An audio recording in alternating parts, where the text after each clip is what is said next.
नमस्कार, मैं हूं प्रशांत जुर्हे। कोरोना का खतरा और इसीलिए जरूरी है कि हम कोविड एप्रोप्रिएट बिहेवियर अपनाएं, यानी कि ऐसा व्यवहार जो कोरोना से इस लड़ाई में हमारा सबसे बड़ा हथियार बने। और सबसे ज्यादा जरूरी है ये मास्क लगाना। तब तक आप मास्क ना उतारें जब तक आप ये सुनिश्चित ना कर लें कि आप किसी पब्लिक प्लेस में नहीं है, जैसे कि हम इस वक्त स्टूडियो में अकेले हैं। तब तक आप मास्क जरूर लगाएं। और न्यूज़ 18 इंडिया ने तो बाकायदा इसके लिए एक मुहिम भी शुरू की है, हैशटैग मास्क पहनो इंडिया। आप मास्क जरूर पहने। कोरोना से जुड़ी इस लड़ाई में एक बेहद अहम खबर भी इस वक्त आ रही है। कोरोना संकट के इस दौर में एक तरफ तो लोग दवाओं और ऑक्सीजन के लिए मुश्किल में हैं, तो वहीं दूसरी तरफ लोगों की इस मजबूरी का फायदा उठाने के लिए कालाबाजारी करने वाले लोग भी सक्रिय हैं। हालात इतने बुरे हैं कि इन कालाबाजारियों को किसी की जान तक की परवाह नहीं है। इन्हें मतलब है तो सिर्फ पैसों से। 3 तस्वीरें इस वक्त आप देख रहे हैं न्यूज़ 18 के टीवी स्क्रीन पर। पहली मध्य प्रदेश के जबलपुर की है, जहां पर अस्पताल के मालिक ने ज्यादा कमाई के चक्कर में अस्पताल में भर्ती मरीजों को नकली रेमडेसिविर इंजेक्शन लगवा दिया। दूसरी तस्वीर आप देख रहे हैं बिहार के कटिहार जिले की। यहां कालाबाजारी करने वाले गिद्ध ट्रेन से ऑक्सीजन सिलेंडर लेकर पहुंच गए। इससे पहले कि वो इन्हें वहां लेकर निकलते, पुलिस ने उन्हें पकड़ लिया। और तीसरी तस्वीर है महाराष्ट्र की, जहां पुलिस ने जालना जिले में छापेमारी की और ऑक्सीजन सिलेंडर बरामद किए जो इसकी कालाबाजारी कर रहे थे। ऑक्सीजन सिलेंडर एक गोदाम में छिपा कर रखे गए थे।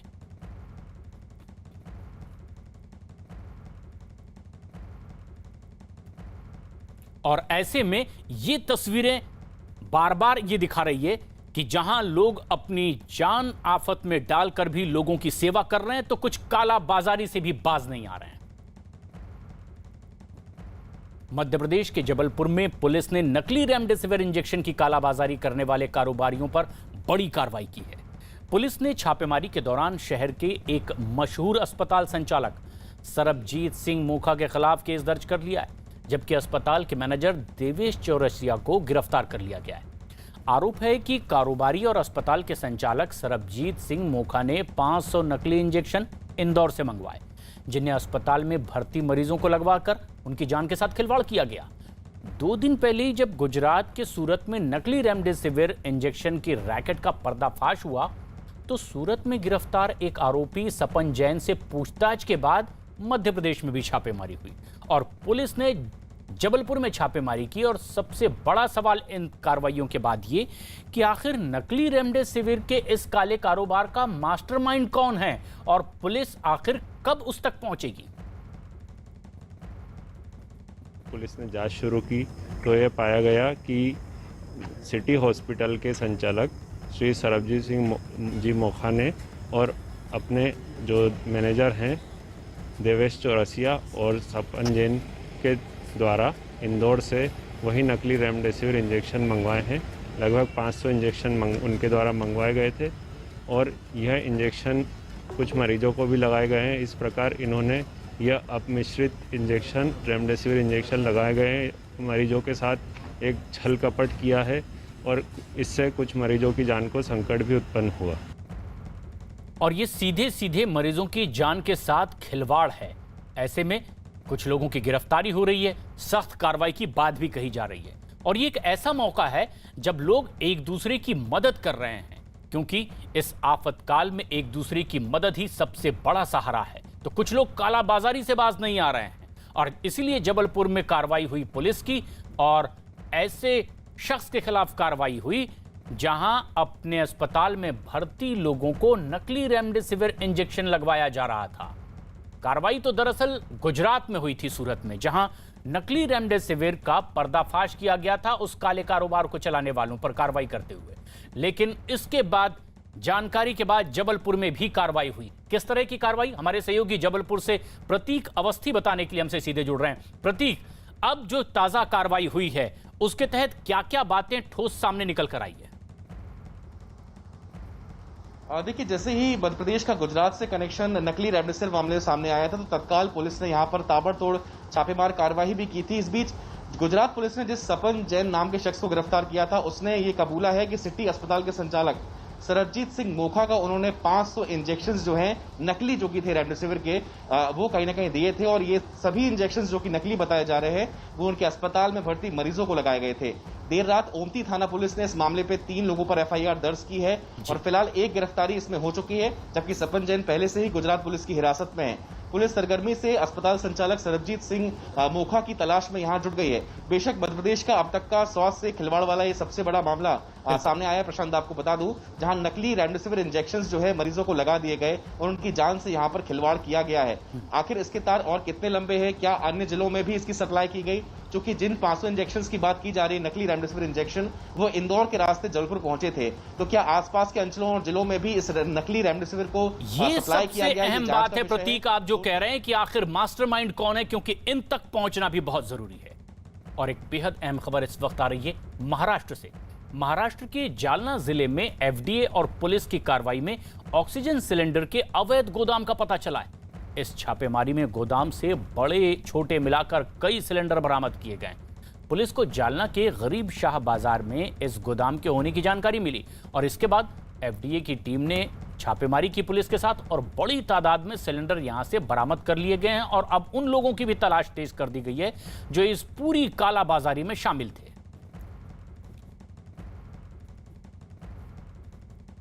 बिहार के कटिहार जिले में पुलिस ने खुफिया जानकारी के बाद लोकमान्य तिलक एक्सप्रेस में छापेमारी की है और देर रात हुई इस छापेमारी के बाद 226 ऑक्सीजन सिलेंडर ट्रेन से बरामद कर लिए गए।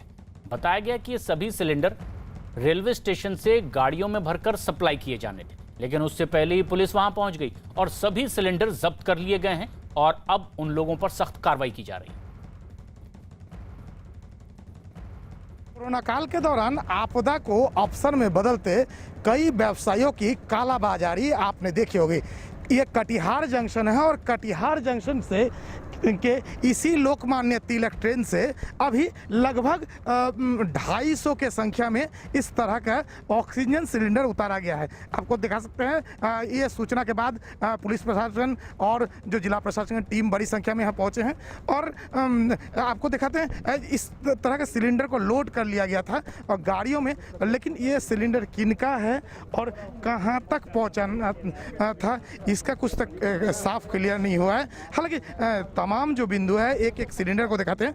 ये 6 किलो का सिलेंडर है और इसी सिलेंडर को जो चर्चा है बाजार में खपाया जाना चाहिए, लेकिन क्या है इस पूरे प्रकरण के पीछे ये पता नहीं चला। हमारे साथ सदर डीएसपी है, अब आगे क्या होगा आइए बात करें। सर, बड़ी संख्या में सिलेंडर को रोका गया, ऑक्सीजन सिलेंडर, क्या किया जाएगा? हाँ, आगे क्या किया? हाँ, स्टेशन के वीआईपी गेट पर जैसे हम लोग को सूचना मिली, जो काफ़ी संख्या में सिलेंडर जो है लगभग 6 केजी का है, लाया गया है और इसमें लिखा हुआ है LTT लोकमान्य तिलक समाप्त बम्बई से आया हुआ है।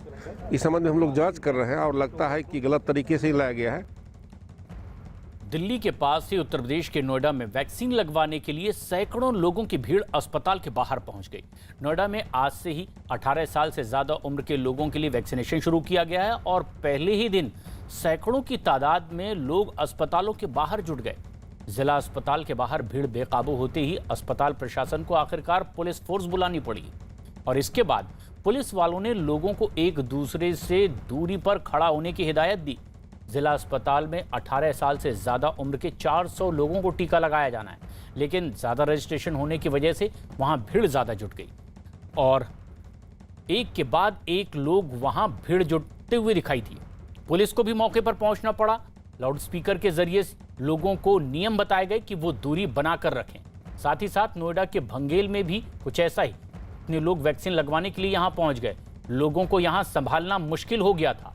2 तस्वीरें आप देख रहे हैं नोएडा में किस तरह से आज, जबकि 18 साल से ऊपर वालों को वैक्सीन लगनी थी तो बड़ी तादाद में लोग यहां पहुंचने लगे और ऐसे में इन्हें संभालने के लिए पुलिस बल का भी इस्तेमाल करना पड़ा है।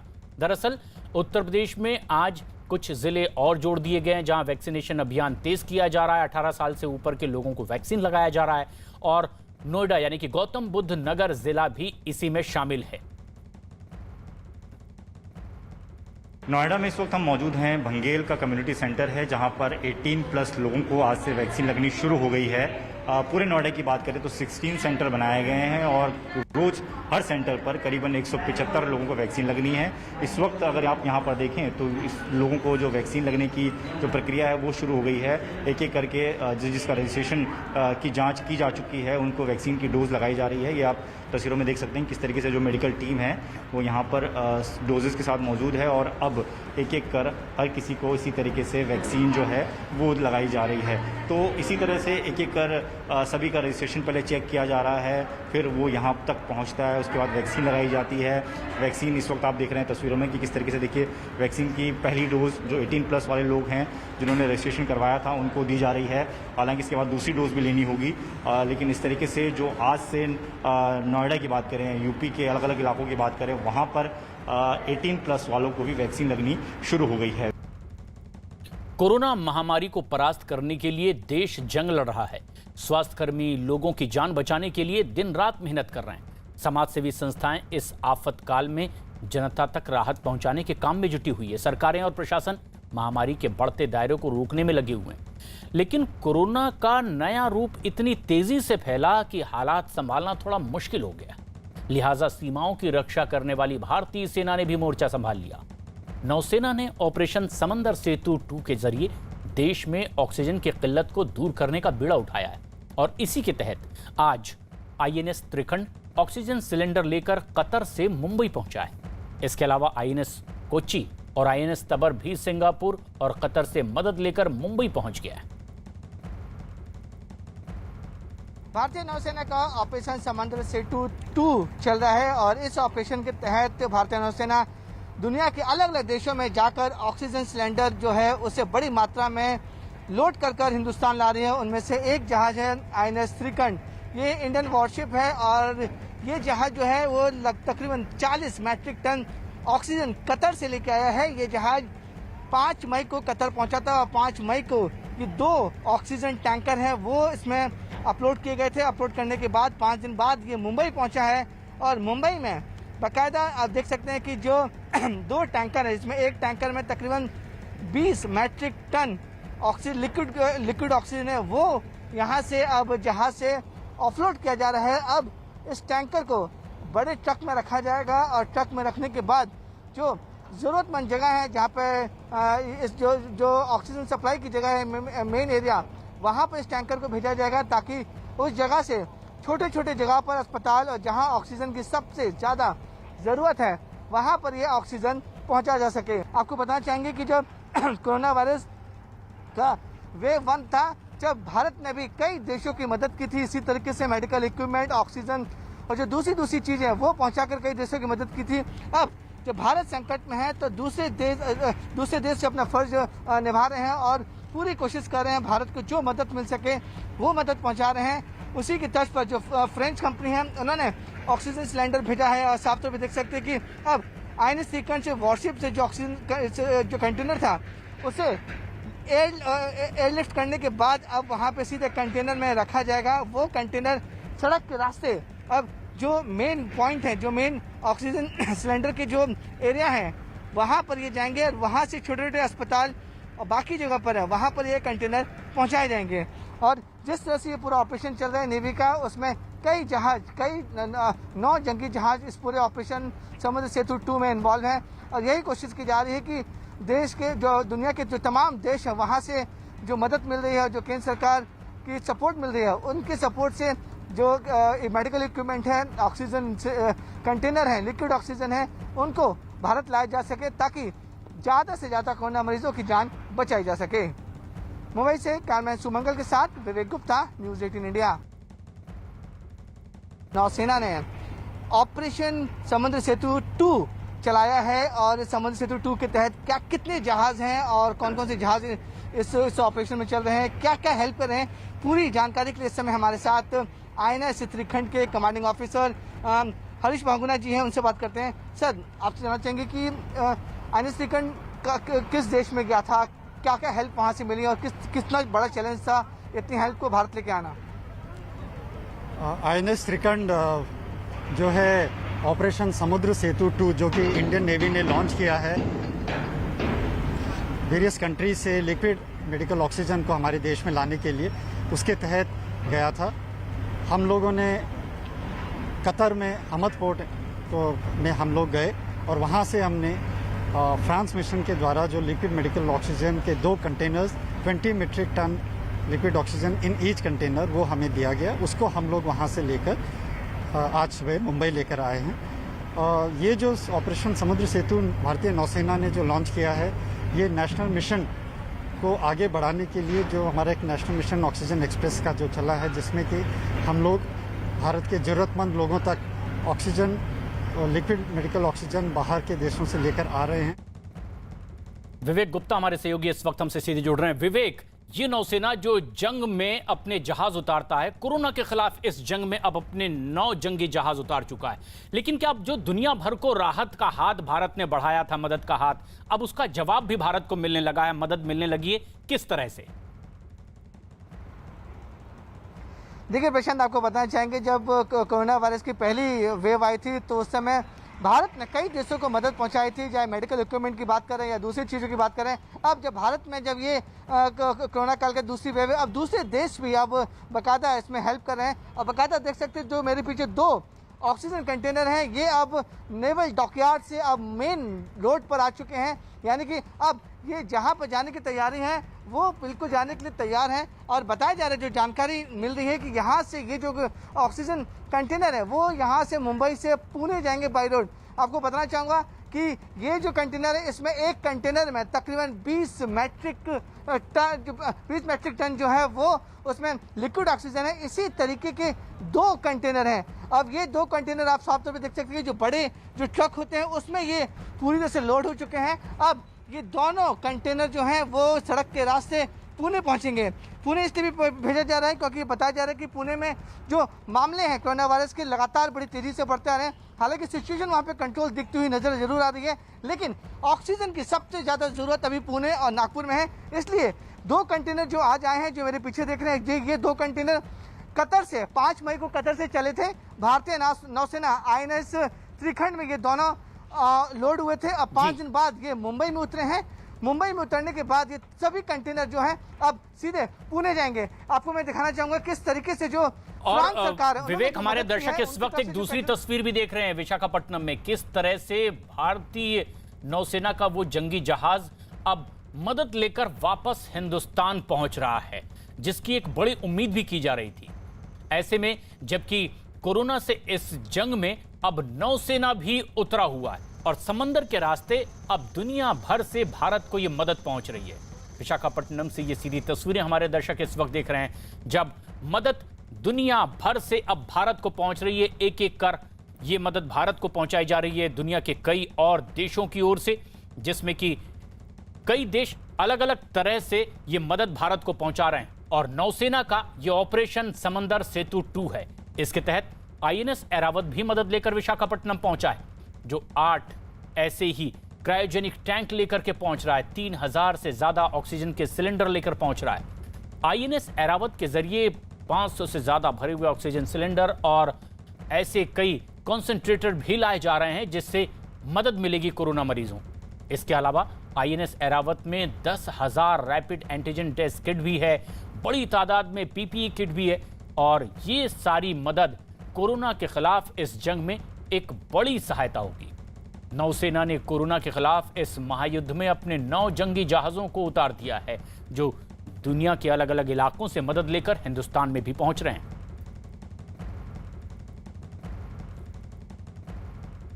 देश भर में इस वक्त कोरोना की दूसरी और बेहद घातक लहर का सामना पूरे देश को करना पड़ रहा है।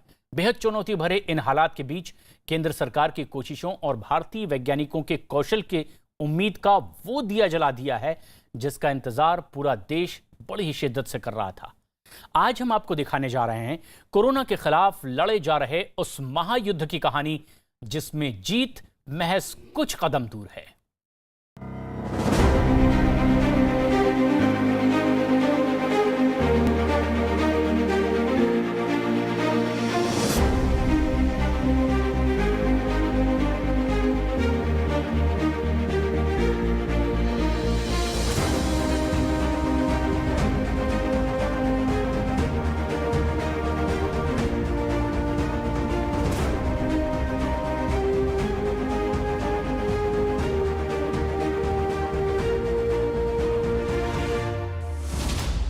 महामारी के खिलाफ महायुद्ध, वायरस पर वार की रणनीति, 30 दिन में कोरोना का काल। देश इस वक्त विपदाओं से घिरा है। भारत के ज्यादातर हिस्से से डराने वाली तस्वीरें सामने आ रही है। महामारी ने लोगों पर शिकंजा कुछ यूं कस रखा है कि रोजाना सैकड़ों लोगों की सांसें वायरस की वजह से जवाब दे रही है।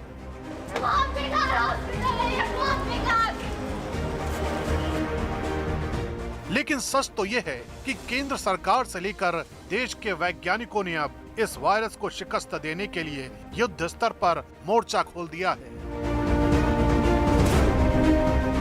इसी कड़ी में देश के रक्षा अनुसंधान और विकास संगठन यानी DRDO के वैज्ञानिकों ने एक ऐसा चमत्कार कर दिखाया है जिसके बूते कोरोना पर न सिर्फ शिकंजा कसा जा सकेगा बल्कि कोरोना के मरीजों को महज कुछ ही दिन के भीतर ठीक किया जा सकेगा। DRDO के वैज्ञानिकों का दावा है कि उन्होंने एक ऐसी एंटी कोरोना दवा का आविष्कार किया है जिसके इस्तेमाल से महज 7 दिन के भीतर कोरोना के मरीज को ठीक किया जा सकेगा। DCGI यानी drugs controller general of India से इजाजत मिलने के बाद अब दावा किया जा रहा है कि ये दवा महज 1 महीने या उससे कम वक्त में कोरोना मरीजों तक पहुंच जाएगी। आप लोगों ने बना लिया है, DCGI ने इसे अनुमति भी दे दी है। कितने दिनों के अंदर ये मरीजों के बीच में होगा, अस्पतालों के को आप लोग मुहैया करा सकेंगे?